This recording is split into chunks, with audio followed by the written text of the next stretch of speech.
Hello， 大家好，我係珠海大鵬。今期嘅節目我哋就講下深挖下珠海嘅東成西拓啦。咁呢一個大戰略佈局啦，咁真正喺度徹底改寫咗我哋珠海嘅城市佈局。從老牌嘅香洲主城區到而家勢頭超勁嘅金灣航空新城同埋斗門嘅湖心新城，咁再到我哋萬眾期待嘅西部城市中心規劃啦。咁珠海正喺度緊鑼密鼓構建一主一副一突一優2035年嘅雙城佈局係啦。咁今期呢就從呢一個戰略嘅定位、交通嘅規劃同埋產業嘅佈局，同一啲城市配套等多個角度詳細拆解西部城市中心嘅係點樣崛起嘅，咁仲有邊一啲區域呢暗藏緊投資嘅價值啦。咁我今日呢都同大家去細分一下。好啦，咁第一點定位嘅戰略啦。咁首先珠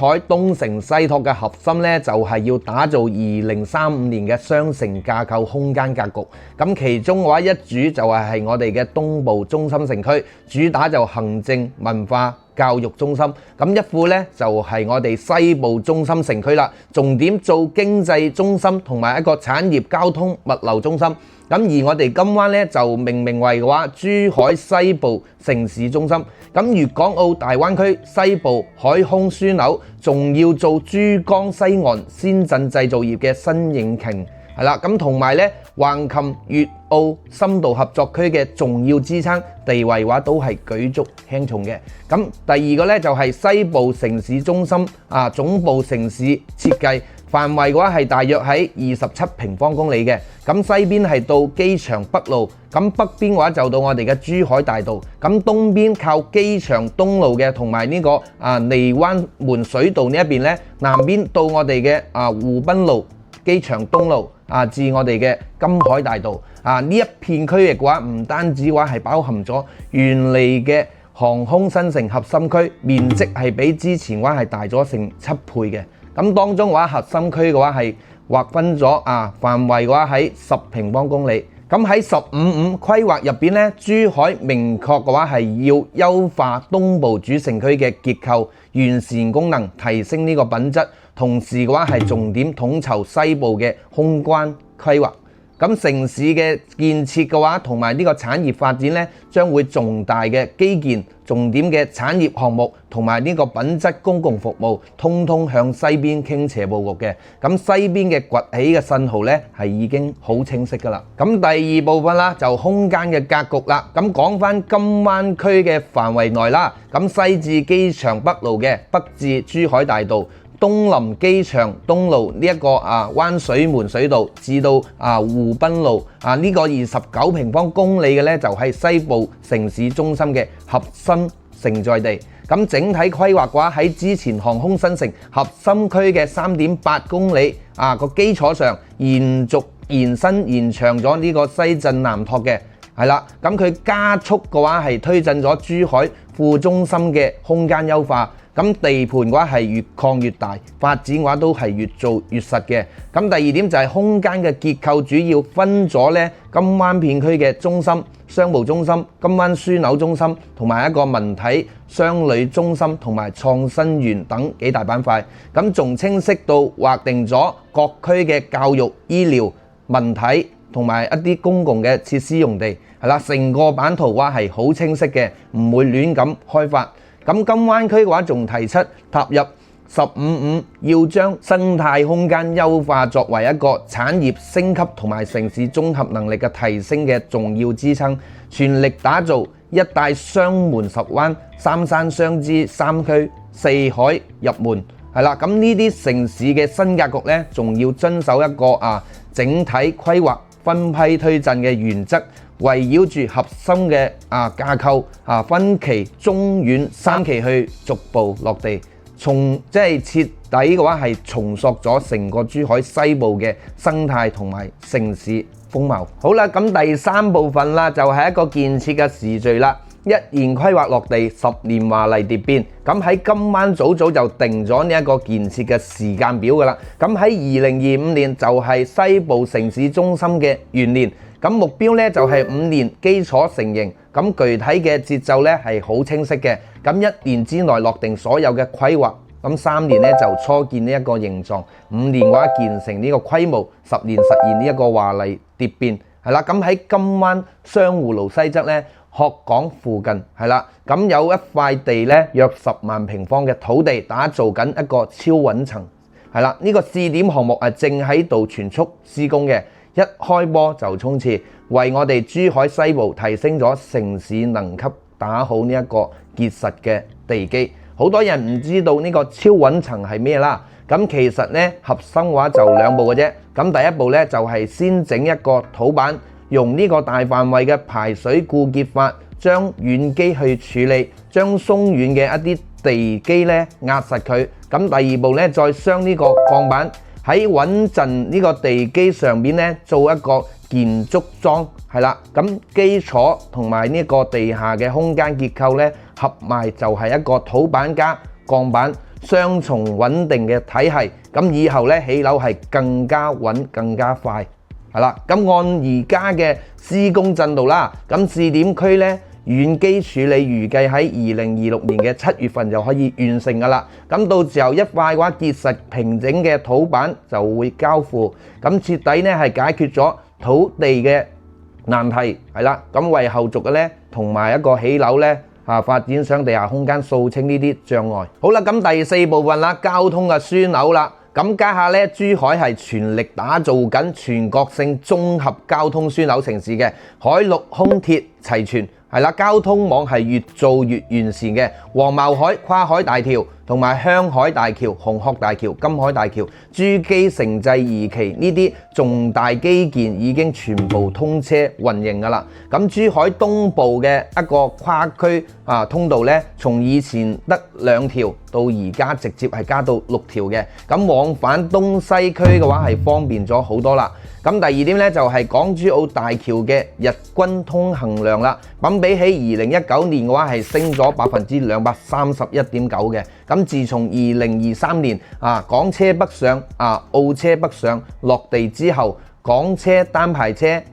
出境入境嘅數量呢，係比起政策實施係升咗180%嘅。咁而家仲有粵車南下直通香港嘅市區大橋嘅作用話係越做越發揮得越足嘅。咁珠海機場國際嘅貨運航線實現咗零突破，係啦。咁年貨郵輪保障呢係直接升到原來嘅4倍。咁珠海港嘅每年旅客吞吐量嘅話係突破咗1000萬人次嘅。咁高欄港到巴西嘅北部嘅直航航線都開通咗㗎啦。咁臨港海工裝備製造產值嘅話升咗近3倍嘅。咁啲散貨每年嘅話通過能力就快突破1000億噸㗎啦。咁航運同埋呢啲產業聯動起嚟嘅話係越嚟越勁嘅。第4個仲有呢，我哋嘅珠海隧道項目啦，有望喺今年嘅2月份呢就通車㗎啦。咁主線開頭喺我哋嘅珠海大橋東，係啦，對接現有嘅珠海大道，咁穿定呢一個定角山體嘅，咁過磨都門水道，最後喺我哋嘅珠海大橋接入呢個主線嘅，全程係按城市嘅快速路標準設計為80時速嘅。咁過西江又多咗一個快捷嘅選擇。咁第5部分呢，就係產業嘅佈局啦。咁珠海西部一直係產業第一嘅主戰場，咁而家已經嘅話係成型集成咗電路、生物、醫藥同埋新能源新材料高端打印設備5大產業集群嘅，咁係實力係好紮實嘅。2024年呢，金灣區嘅工業總產值係去到2748億嘅，咁穩坐係全市第一。咁2025年嘅話，仲要發力聚集生物醫藥、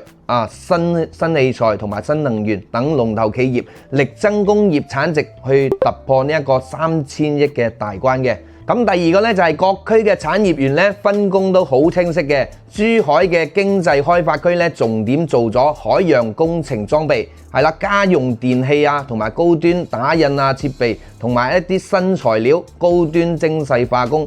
清潔能源同埋一個港口物流。咁富山工業園呢，主攻新一代嘅電子信息、新能源同埋一個智能裝備製造同埋我哋嘅新材料。咁三造科技工業園咧，主要嘅話係生物醫藥、新能源同埋新能源汽車同航天航空係啦。咁新青科技園咧就係發力新一代嘅信息技術同埋我哋嘅能源各司其職，又互相去配合。咁珠海嘅話仲推出咗產業空間大整合，咁10大重點行動，西區嘅西部片區重點完善園區嘅配套，持續嘅話整備一批產業嘅熟地，咁規劃咗6個大型嘅產業集中區，係啦，咁推進咗188個產業嘅重點項目，總投資嘅話係超過咗3000億嘅，咁目標就係要打造粵港澳大灣區分量嘅大型產業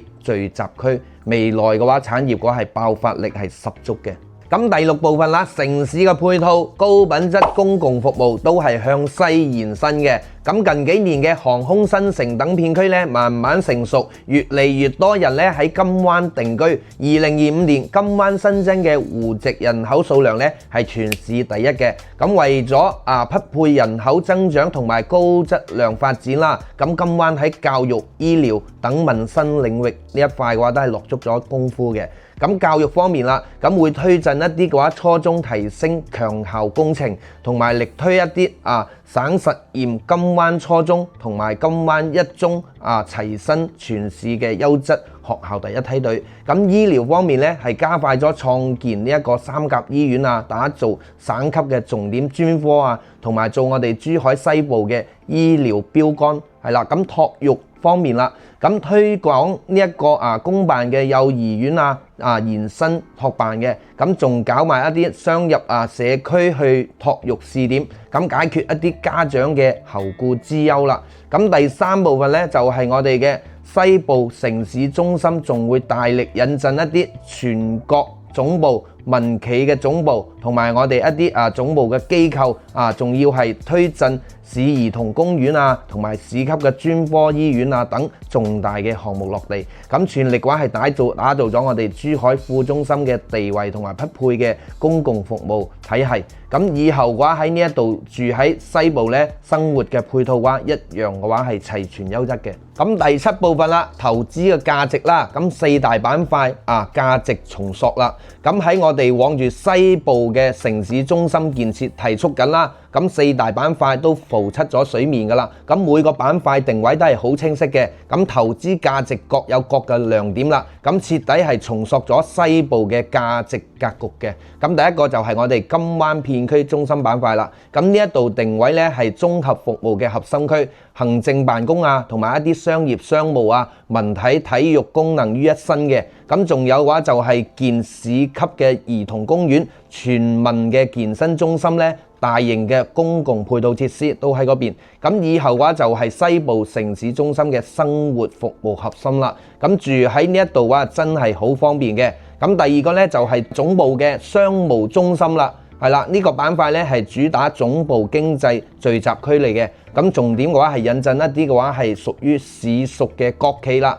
民企啦同埋總部嘅機構，係啦，打造珠海西部總部經濟高地。咁剛先係提到啦，咁超穩層嘅試點項目咧就喺呢一度。咁以後可以實現嘅話，攞地即開工，開發呢個係效率超高嘅。咁無論你商務嘅價值咧，都係睇好呢一邊嘅。咁第3點咧就係金灣樞紐中心嘅板塊啦。咁靠住呢一個珠海機場啦，咁我哋嘅珠璣城際等交通嘅樞紐咧，打造咗海陸空鐵4位一體綜合交通樞紐。咁仲要建集交通嘅換乘啦，咁商業商務酒店辦公於一體嘅 TOD 綜合體。係啦，咁喺西部城市中心咧，交通嘅門戶人流車流嘅一個匯聚啦，咁發展潛力嘅話係巨大嘅。咁第4點咧就係文體商旅中心板塊啦，咁定位文旅體育同埋一啲旅遊嘅核心區啦，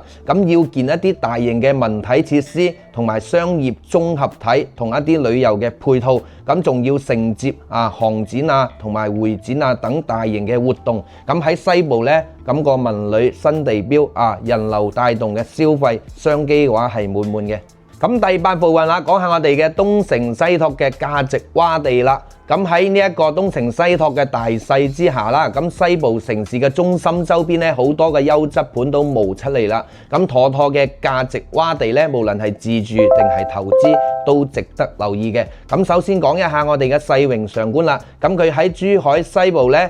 斗門嘅中心位置。咁左邊咧係尖峰南，右邊咧就係我哋嘅井岸。咁正正係一河兩岸嘅核心地帶嚟嘅，又踩中我哋東城西拓嘅發展紅利，仲靠近我哋斗門嘅尖峰南商務區，生活圈嘅話都係好優質嘅。咁項目入邊嘅話係有104間商鋪，仲有約800萬高定嘅一啲歐式園林，咁仲得房率嘅話都好高嘅。咁主戶型咧係有78至143嘅兩房至4房，咁仲係帶埋呢個精裝交付啦。基本上咧係可以講話係拎包入住都得嘅。咁仲有一個咧就係五洲家園啦。呢一個盤咧喺我哋珠海西拓嘅首站，又係喺我哋湖心新城嘅耀室樞紐，就係香海大橋呢個湖心路7口旁邊，20分鐘咧就可以去到我哋嘅主城區，近住呢個鶴洲嘅珠海中心 CBD 係啦，交通嘅話係超級方便嘅，仲配建咗咧好多元嘅商業啦。咁有一啲嘅話會所同埋嘅話我哋幼兒園周邊嗰啲商圈醫療配套都係好齊全嘅，生活嘅話係超級方便。咁最後啦一個投資嘅建議啦，咁綜合睇落咧，珠海東城西拓嘅戰略正喺度一步步重塑緊城市嘅格局啦。咁西部城市中心絕對係珠海未來嘅新增長。咁想把握機會嘅街坊朋友咧，可以分短中長期去佈局嘅。咁短期嚟講嘅話，1到3年可以重點關注超穩層試點項目周邊嘅地塊，係啦，咁仲有金灣嘅樞紐中心板塊 TOT 綜合體商業項目嘅。咁呢一啲板塊區域咧係先享受基建同埋產業嘅紅利，見效嘅話係比較快嘅。咁中期咧係3到5年，咁不妨話留意總部商務中心嘅板塊總部嘅經濟項目咧，同埋一啲文體商旅中心板塊文旅文體項目等我哋嘅西部城市中心嘅5年基礎成型，咁呢啲區域嘅話都會迎來一啲價值嘅爆發期。咁長期咧就係5到10年啦。咁金灣區金灣片區，我哋中心商務板塊呢一邊啦，公共服務配套設施仲有我哋嘅珠海機場同埋珠海港周邊嘅物流商貿呢一啲項目都係值得關注嘅。咁我哋西部城市中心10年嘅華麗蝶變完善，呢一啲區域嘅話會成為西部核心嘅價值區，潛力嘅話係無限嘅。咁最後嘅話同大家總結一下啦。咁今期咧咁關於我哋嘅珠海東城西拓西部城市中心嘅一啲深度解釋咧，就到呢一度啦。咁如果大家係對某個板塊又或者某個樓盤咧，仲想了解得更深入嘅，咁歡迎評論區留言，我會針對性做一啲詳細嘅解釋視頻。咁我哋下期咧會同大家嘅話深度分析一下斗門區，中意嘅朋友咧記得點讚分享同埋嘅話訂閱係啦。咁我哋下期再見，拜拜。